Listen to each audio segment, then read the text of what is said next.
So we just got done watching the developer update stream for Season 3. We don't have the patch notes yet, but we received the key piece of information that I needed to try to convince you that what I'm about to show you is important and we should all try to do it and min-max it and be weird about it, and it's going to be sick.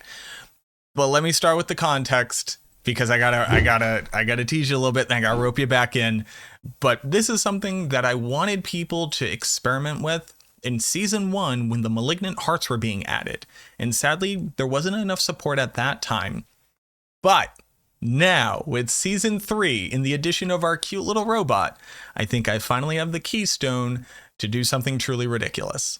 So first, what you need to understand is we got a cool little robot coming. This cool little robot is going to have a bunch of different effects that it can do in the game. And most notably, and I just want to show you the gameplay here, it is going to be able to apply different effects in combat. So if you watch this gameplay, we have a little robot that's going to use focus fire. It's going to channel a ray of fire onto a bunch of different targets, but they added in electrocution support right here. And electrocution support says that it's going to set the monsters on lightning. I know that one's silly. It's not the best example, but just watch the gameplay so you can see what I'm talking about. So here your little robot walks up, shoots its little fireball everywhere. The zooming fire is going to apply lightning to all of these targets, and they're now taking lightning damage over time. That's not the exciting part. It's all of the other damage types that they're going to be applying to targets that are the interesting thing, and why my absolutely horrendous looking Excel sheet is going to be really important. Of the different attacks that your little creature is going to be able to do, all of them have various abilities to be able to spread damage across the battlefield. But it is the tuning stones, the modifiers, where we start to get into some really interesting things here. Frigid support. A portion of your skill's supported damage is going to be dealt as cold damage over time and apply chill. Burning support. A portion of your damage is going to be converted over to burning damage over time, and the burning enemy is going to take additional crit damage from your robot. That doesn't matter. Bleeding support. A portion of the supported skill is going to be applied as bleeding damage over time, applying the bleeding status to a target, applying the chilled status to a target, applying the burning status to a target, applying the poison status to a target, and applying the shadow damage over time affected enemy status to an enemy. That is still the worst stat line in the game. Damage reduction from a shadow damage over time affected enemy, or damage to a shadow damage over time affected enemy. Can we just call them shadowed? If it's like poisoned, burned, chilled, can it just be shadowed or shaded or something? Can we truncate this down in some way, shape, or form? Thanks, Debs. I would appreciate it. It saves me literal minutes of my life having to explain this skill. But that's not what we're here to discuss. It's the fact that this little robot is going to be able to apply a ton of different status effects, most notably the ones that I just said, to enemies, and it seems like at a fairly efficient or effective rate or basis. And that means that we get to rely on a bunch of stats that you've probably never used on your character. Why? Well, it's because the other characters had it and not you.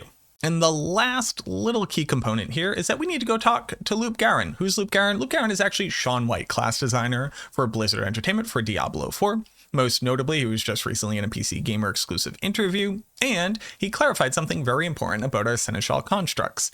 They will scale 1-to-1 with your stats.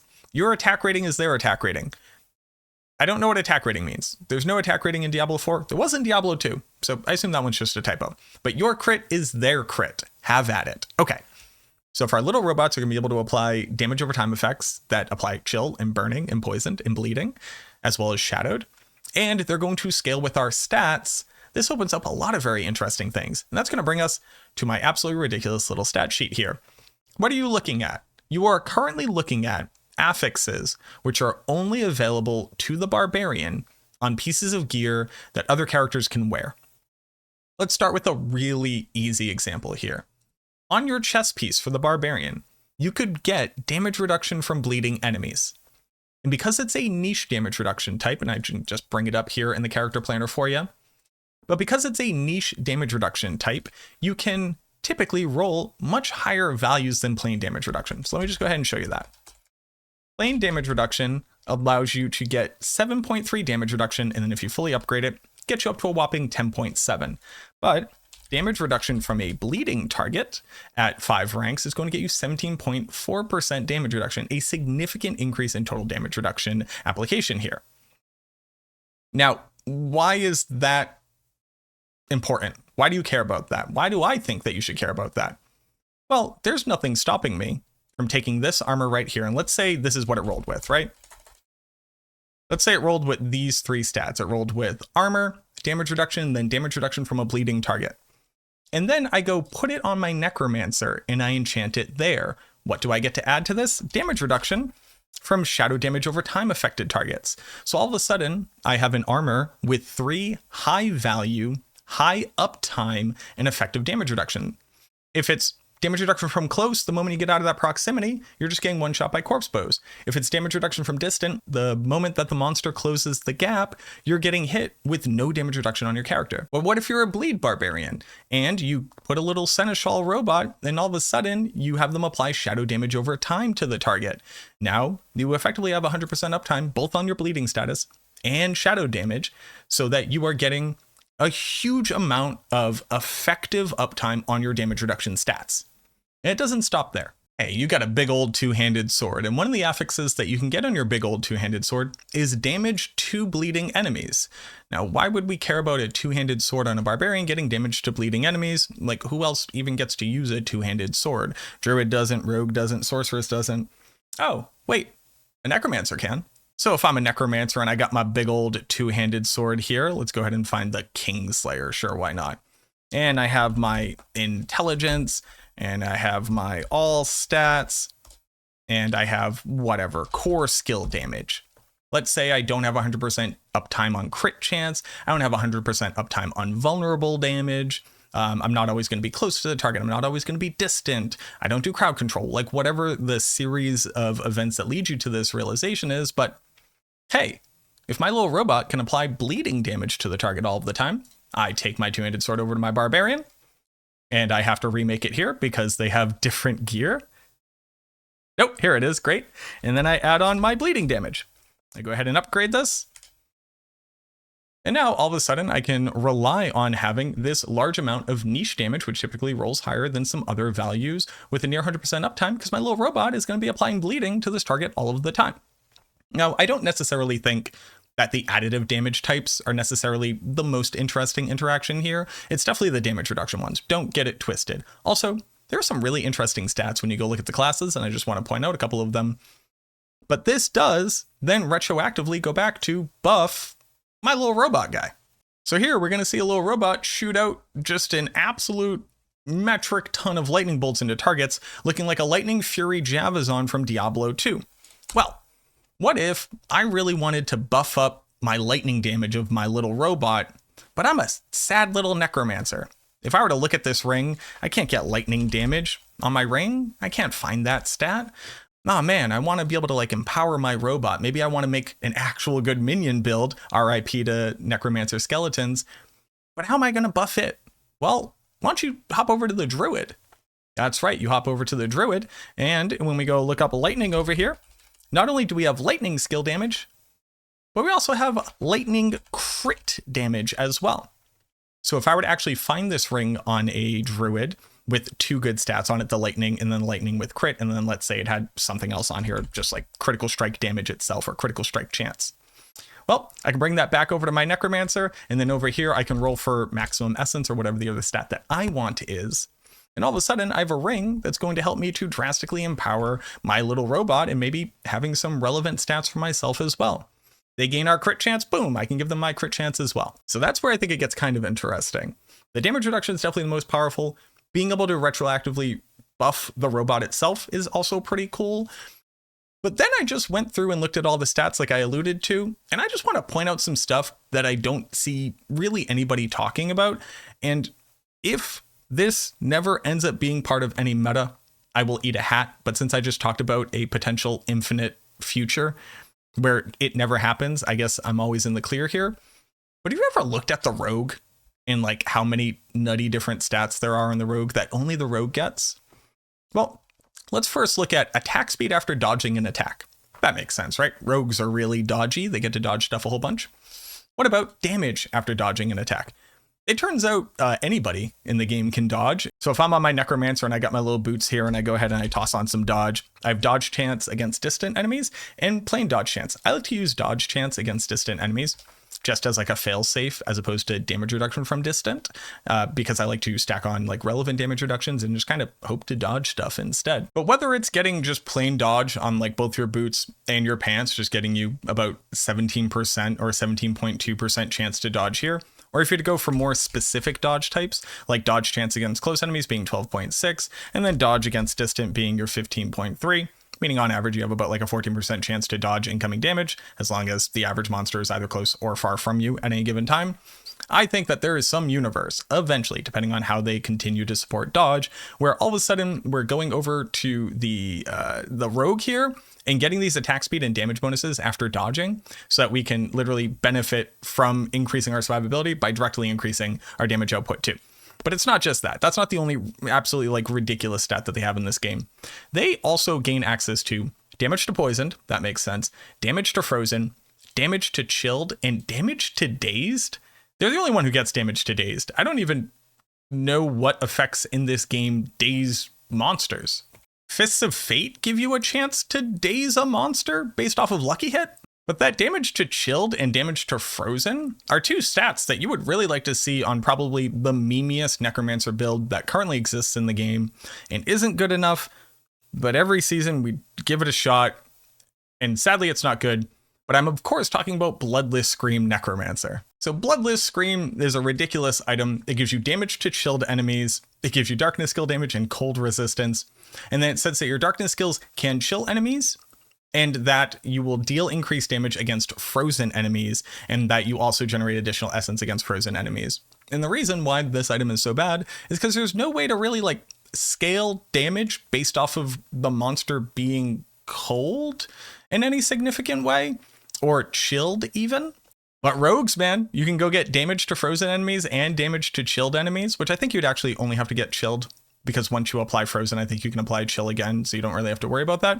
But then you can also go and get cold damage here and then increase the cold damage of your cold mages. Look, I'm trying out there, guys. Like, I know the people who really want Bloodless Scream to be a thing. Like, I hear you. I truly do. But I think this is the best that you're going to do for now. But you can get stuff like lightning damage, lightning crit damage, fire damage, poison damage, etc. And again, put that onto your character, even if you don't natively have access to it, and then use that to buff the damage that your little robot's doing, if we ever exist in a world where the little robot's damage is actually something that you can truly scale. And this is something that I've been like desperately trying to find a way to fit into the meta. And while I think the additive damage things are just kind of like Keck W and a little bit memey, if I'm being legitimately honest with you, the damage reduction ones aren't. Especially if this little robot's like fire ability here, like actually occurs at a pretty decent clip and is pretty proactively being applied to all the monsters around you. This is something that I was going to cover in a tier list for the tuning stones, but we were just getting so much information about everything so quickly. I felt like after putting on my first video, I was kind of already behind the ball. So I didn't want to like just, spam you all with like, this is what I thought 2 hours ago before I saw a video. But this video right here, and seeing how it works in combat and how effectively it's going to be able to apply these different damage types, and how easy it will be to get damage reduction from bleeding, damage reduction from shadowed, even, going out to the rogue and getting like damage reduction from poisoned. It seems like it's going to be fairly easy to rely on having these niche damage reduction types, which again, roll higher than base damage reduction because they're supposed to be harder to apply. But as long as the robot is really effective, you could effectively have 100% uptime of these things and just benefit from another damage reduction armor that you previously couldn't. Even if you just wanted this to only say like 2 different things, right? Because you can only have 2 different classes specifics, the class that dropped it and the class that you roll it with. But then you have, damage reduction from close. And all of a sudden I have an armor that says an absolutely staggering amount of relevant damage reduction for my current class. And then I can worry about getting other survivability stats on my other pieces of gear if I really wanted to. The only other thing that I did want to point out, and this one I do think is relevant, because while all the additive damage bonuses on like weapons are pretty easy to just find better value versions of them are, damage values on pieces of gear that aren't weapons is actually a lot harder. So while I could get intelligence, physical damage, and then bone skill damage on my Necromancer here, I can't really get another high value damage stat on my chest piece. Why? Because the next highest version of a damage bonus I can get is plain damage. And because it's not niche, it rolls significantly lower than the other damage types. You'll notice that's nearly half as strong as the other damage types that are available here. So where could I possibly go to get another damage type that is niche, so that will roll high, so that I can benefit from it on my Necro and just have like the ultimate damage armor for like my super effective speed farming build?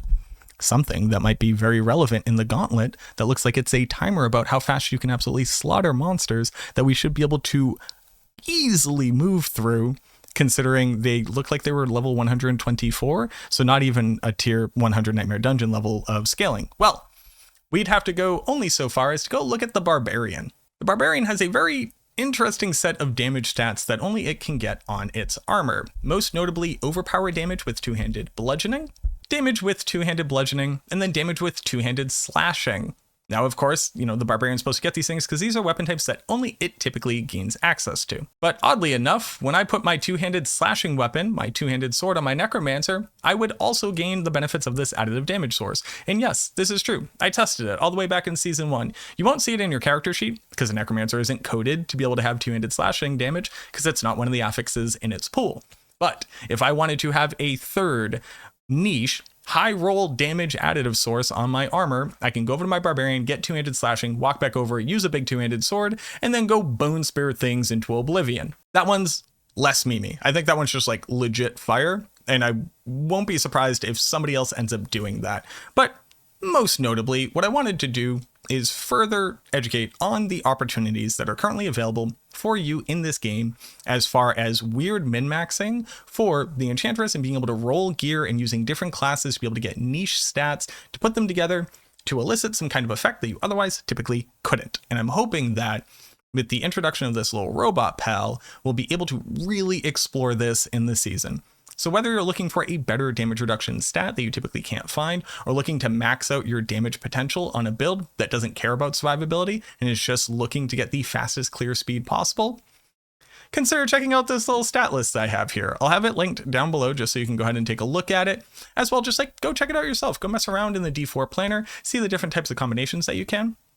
I am pretty sure that I pulled out every single unique stat that you can get on pieces of gear. You'll notice that there are pieces of gear missing from each table, and it's because there are no unique stats on a helmet, there are no unique stats on boots, and then each class can use different amounts of weapons, obviously, right? So that's the only reason why there's some inconsistencies there. But go check it out. I think that this is really cool. I'm hoping that we'll be able to continue to expand on this, and that these kind of interesting and niche and weird uses, something that I'm pretty used to seeing coming from Diablo 2, don't get erased when they ultimately do the itemization changes in Season 4. I hope that they expand on these types of things even, so we can continue to do really cool inter-class gameplay mechanics, making trading gear between different classes actually have a relevant, use case, etc. That would also be cool. Also, they should totally implement an auction house in-game. I'm just saying, so I can actually trade in-game. That would be pretty sick. But let me know what you think. I know that this one's a little bit more out of left field, a little bit, higher concept and weird, but I just wanted to get it out to people in case you had never seen it before, in case you had never really thought about it. It's something that I think about all the time. I dream about it. This thing haunts me in my nightmares, but I'd love to hear from you. Thank you so much for watching this video. I truly appreciate it. And as always, I look forward to seeing you in the next one.